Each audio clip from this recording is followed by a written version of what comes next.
Running a Fever, episode 366. It's about the fat.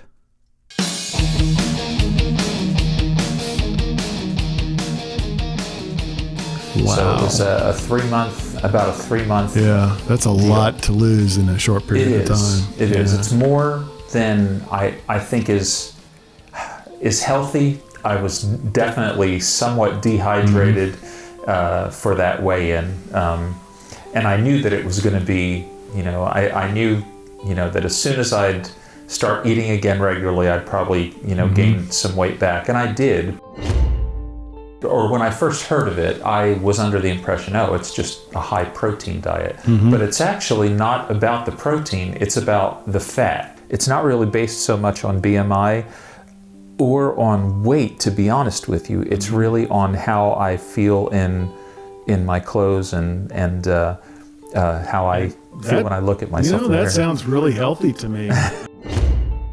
You're still trying to lose weight. Yeah. What has changed?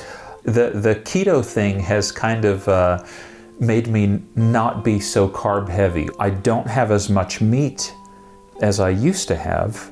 Now my proteins are very, very lean. That's what's changed from keto. I have yogurt every day, but that's all the dairy that I have. It's kind of like being an alcoholic, Once you are an alcoholic, you're always an alcoholic, and you look at alcohol differently. Well, my addiction is food.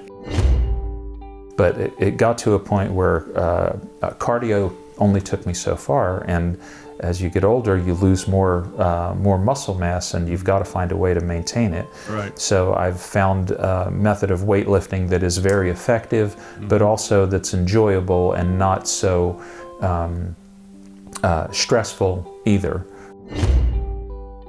I feel great. I feel great.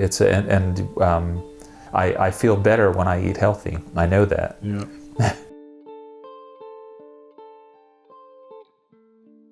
Welcome to Running a Fever. My name is Michael Davis, and this is a podcast about fitness, diet, and medicine. My goal is to live a long, healthy, happy, active life right up to the very end.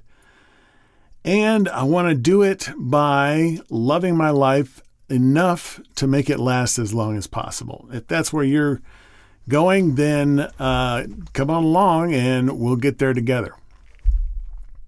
I'm pretty sure I was very critical of the keto diet from the beginning. And even in this interview, you can tell that Michael had lost a lot of weight, but his wife, as his medical professional, told him this was not a healthy way to eat. It seems pretty obvious to me that a diet of almost all fat cannot be healthy, despite what the body is doing. The ketogenic diet, popularly known as the keto diet, is, as Michael mentioned, high fat.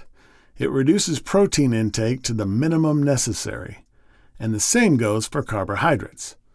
It was originally developed to treat a disease called refractory epilepsy in children.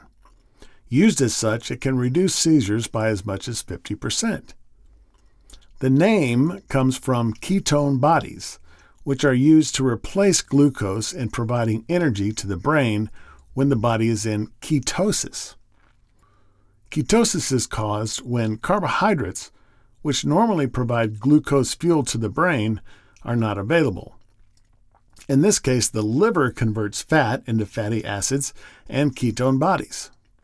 The keto diet is really a rebranding of the Atkins diet, which became popular in the 1970s and 1980s.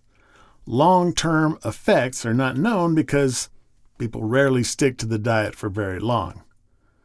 The changes Michael made to his lifestyle after he stopped using the keto diet seemed to be fairly healthy. Exercise, a reasonably low-calorie diet without being extreme, and the elimination of sugar. You can lose a lot of weight in the wrong way, as I have proven over the years. The yo-yo must be stopped, and a fad diet is no way to accomplish that. Well, I hope you enjoyed this blast from the past. And remember, if you have the fever, keep it burning. And if you don't, catch the fever. And I will talk to you next time on Running a Fever.